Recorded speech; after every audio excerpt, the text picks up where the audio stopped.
muncul di pikiran saya. Mudah-mudahan ini cukup berkenan lihat dari kalian semua. Nonton film Beverly Hills sambil melihat perahu pinisi. Di dunia ini tentu saja tidak ada yang mustahil jika kita berinovasi dengan konsistensi. Pantun dadakan. Rekan-rekan semua, teman-teman semua yang tercinta, kalau tadi kita telah banyak berbicara dalam perspektif androgeologi, sekarang saya ingin mengajak teman-teman melepaskan diri sejenak. Mari kita berbicara dari sudut pandang teoantropologi. Sudut pandangnya adalah ilahiyah. Jadi bagaimana kita sebagai manusia yang hidup di dunia ini menyadari bahwa dunia ini adalah rumit. Apalagi saya yang tidak biasa bermain angka. Tadi disajikan di layar begitu angka-angka itu muncul, kalau saya jadi mumet ya. Bagaimana dengan Anda yang setiap hari bermain layar itu? Saya adalah orang sosial. Jadi S3 saya adalah S3 filsafat sosial. Tidak terbiasa untuk mata saya terkoneksi dengan angka-angka. Nah, berdasarkan itu saya yakin dalam kehidupan kita ini kita memerlukan perspektif lain untuk menjaga inovasi dan konsistensi kita agar tetap optimal menjadi pelayan. Kenapa saya tekankan kata-kata pelayan? Karena kental di masyarakat bahwa PLN itu bertugas sebagai pelayan umat dalam versi lain. Sebagai pelayan umat sama dengan istilah Balin ke nyon bebek. Nyon bebek, tahu kan artinya nyon bebek itu? Udah diberikan suara yang keras, kemudian diberikan kotor-kotorannya. Sebaik apapun kita bekerja, tetap kita akan dipandang kurang memuaskan oleh masyarakat. Tapi yakinlah dengan kekuatan yang dimiliki, dengan pengetahuan yang dimiliki di dunia ini tidak ada yang mustahil. Maka saya yakin ke depan berdasarkan pemaparan beliau tadi, PLN akan semakin jaya. Itu yang saya rasakan. Teman-teman semuanya, jadi saya datang memberikan sesuatu yang bersifat inovatif sebenarnya juga. Paling tidak, jika teman-teman sudah tahu rumusnya, paling tidak saya akan mengingatkan kembali bahwa di dunia ini jangan membawa beban terlalu berlebihan. Begitulah Tuhan memberikan kita dua tangan, dua kaki, kemampuan di otak kita, semua serba ada batasannya. Jika sahabat rekan-rekan semua merasa batasan-batasan kemampuan sudah terlewati, maka itu tandanya tubuh kita memerlukan istirahat. Nah, bagaimana cara istirahat secara teoantropologi yang paling baik? Saya ajarkan teknisnya secara teoantropologi. Ini penelitian yang dilakukan oleh Dinas Kesehatan. Yang pertama dilakukan ketika kita mengalami tekanan adalah mencoba memutus frekuensi tekanan itu sendiri. Caranya simpel, disebut dengan istilah tantrayana. Jadi dimanapun, kapanpun, ketika rekan-rekan merasa ada tekanan yang berlebihan datang dari manapun, kapanpun, tinggal menarik napas dalam seperti ini, panjang. Setelah pun napasnya, tarik lagi sekali dengan kuat, baru lepaskan dari bibir. Maka kosmik akan mengirimkan kesegaran baru ke dalam pikiran kita. Jadi sulit apapun masalah-masalah yang kita hadapi, rumus pertamanya adalah memutus frekuensi kerumitan tersebut. Karena di dunia ini, dari 4 yang ditawarkan oleh kuasa Tuhan, yang pertama adalah suka, yang kedua adalah duka, yang ketiga adalah lara, yang keempat adalah pati. Bayangkan, dari perputaran takdir kita, perputaran nasib kita, sepanjang waktu hanya satu yang mengandung unsur kebahagiaan yang disebut dengan suka. Tiga berikutnya adalah membawa kita ke alam penderitaan. Meskipun ada orang menganggap kematian itulah bagian dari kebahagiaan tersebut. Jadi saya yakin sampai detik ini, meskipun saya lihat teman-teman sedang bersemangat, teman-teman orang yang berbahagia, tapi sebagai pakar metafisika saya melihat metafisis, ada apa di balik mata-mata teman-teman? Hampir 90% saya lihat, ini maaf kalau mudah-mudahan saya salah, hampir 90% saya lihat ada tekanan yang berlebihan. Ini maaf saya mengatakan kejujuran. Atau mungkin mengantuk Jadi artinya begini, mungkin bebannya bukan karena pekerjaan, mungkin aja bebannya karena sampai saat ini masih jomblo kan bisa jadi, atau mungkin utang belum lunas kan bisa jadi. Jadi banyak hal. Nah, ini yang menarik. Jadi jangan sampai urusan pribadi nanti mengganggu urusan pekerjaan.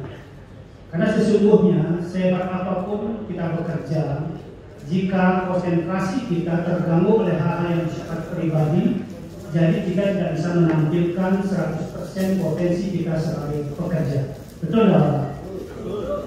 Nah, sekarang mari kita berpikir, apakah yang harus dilakukan pertama kali ketika kita menghadapi masalah? Masalah itu ada 3. Masalah pertama adalah masalah yang disebut dengan adat nikah duka dalam istilah metafisisnya, yaitu masalah-masalah yang dimunculkan oleh pola pikir kita. Cara mengeceknya, cara ngetesnya apakah pola pikir kita saat ini ada masalah. Begini, jika saat ini ada bagian organ tubuh rekan-rekan yang bermasalah, baik itu jantung, ginjal, atau apapun, mungkin lambung yang paling mudah merepresentasikan. Jika itu bermasalah, berarti ada yang salah dengan pola pikir rekan-rekan. Ada yang organ tubuhnya bermasalah di sini? Ya, betul. Meskipun tidak menjawab dari alamat yang terkait saya. Yang kedua, jika yang bermasalah adalah mental kita, ini bisa merubah sikap dan sifat kita terhadap orang lain. Jadi cara ngetesnya adalah yang tadinya kita semangat tiba-tiba malas, yang tadinya kita cerdas tiba-tiba kehilangan ide, yang tadinya kita rajin berolahraga tiba-tiba menjadi malas berolahraga. Itu menandakan mental kita sedang mengalami reaksi atau masalah. Dan yang ketiga, rekan-rekan, jika kita bermasalah tentang kenyamanan tubuh atau fisik, ini efeknya adalah tubuh kita bisa bengkak, tiba-tiba kulit kita bisa gatal. Itu diakibatkan karena kita salah mengelola kenyamanan tubuh. Artinya kita kehilangan kenyamanan. Jadi kesimpulannya, ada 3 sumber masalah dalam kehidupan kita. Yang pertama, kesalahan kita mengolah pola pikir. Yang sakit adalah organ tubuh. Kesalahan kita mengolah pola rasa. Yang sakit adalah sikap dan sifat kita. Dan kesalahan kita mengolah gerakan tubuh yang menyebabkan kita kehilangan kenyamanan. Jadi obatnya, kan dalam sastra dikatakan, di mana sakit itu berawal, disitulah obatnya. Jangan nanti kalau rekan-rekan sakit dengan cepat mengatakan, oh saya sakit karena dimiliki oleh A, si B, si C, si D. Di dunia ini tidak ada seperti itu, rekan-rekan. Jadi dimanapun penyakit berawal, disitulah obatnya. Dikatakan dalam sastra kita bahwa apapun sakit Anda, dimanapun sakit Anda, bagian sakit Anda dalam tubuh, fisik maupun mental, cara penyembuhan yang utama adalah berikan energi positif di dalam penyakit itu. Misalnya, kita ini lagi bermasalah dengan pikiran kita, terlalu rumit. Apapun kejadian sederhana, kita sengaja rumitkan. Hal yang harusnya tidak kita telan. Omongan yang tidak seharusnya kita masukkan ke hati, kita masukkan ke hati. Inilah sumber masalah pikiran. Dan penyembuhan utamanya adalah mencoba menyenangkan pikiran.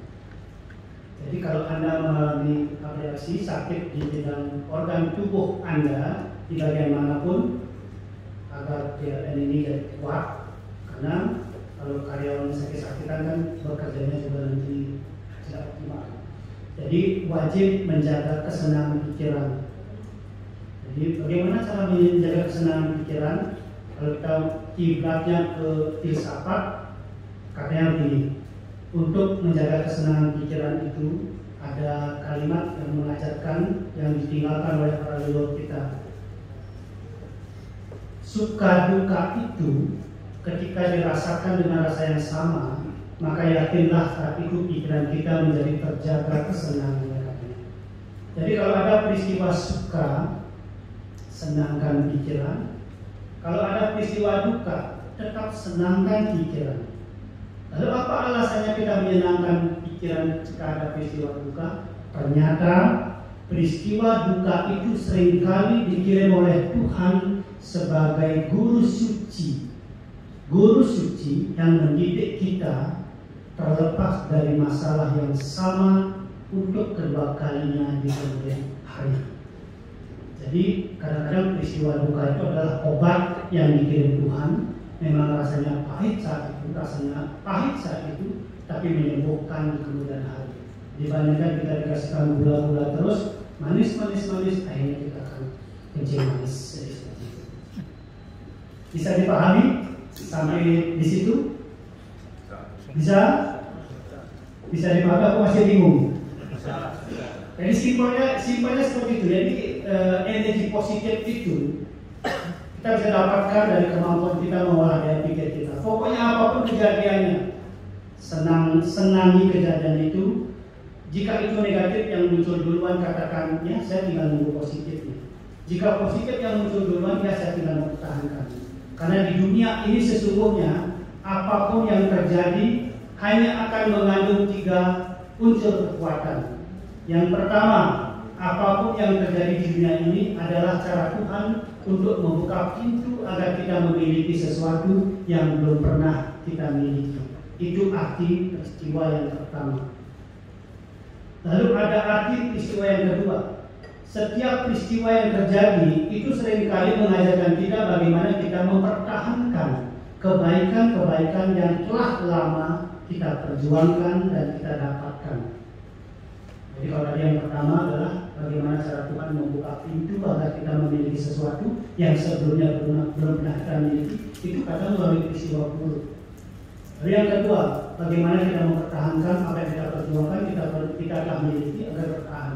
Dan yang ketiga, peristiwa itu seringkali adalah guru suci yang Tuhan kirimkan untuk kita agar kita menjadi orang yang mawas diri, mampu melepaskan keburukan-keburukan, kemalasan-kemalasan, kesialan-kesialan yang masih tersisa dalam kehidupan kita. Itulah kenapa tidak ada peristiwa buruk yang terjadi di dunia ini. Mungkin perspektif kita mengatakan itu buruk karena tidak cocok dengan apa yang kita harapkan, maka peristiwa itu dikatakan peristiwa buruk. Sedangkan seburuk apapun peristiwa itu, kalau cocok bagi kita, meskipun orang lain mengatakan itu buruk, kita menganggapnya sebagai peristiwa baik. Maka di dunia ini sebenarnya tidak ada peristiwa baik ataupun peristiwa buruk. Semua itu adalah cara Tuhan mengirimkan guru suci agar kita menjadi pribadi yang lebih dewasa. Jadi seperti itu.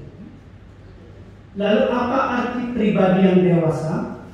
Pribadi yang dewasa adalah pribadi yang mampu memilah dan memilih kapan dia harus ngegas, kapan dia harus ngerem.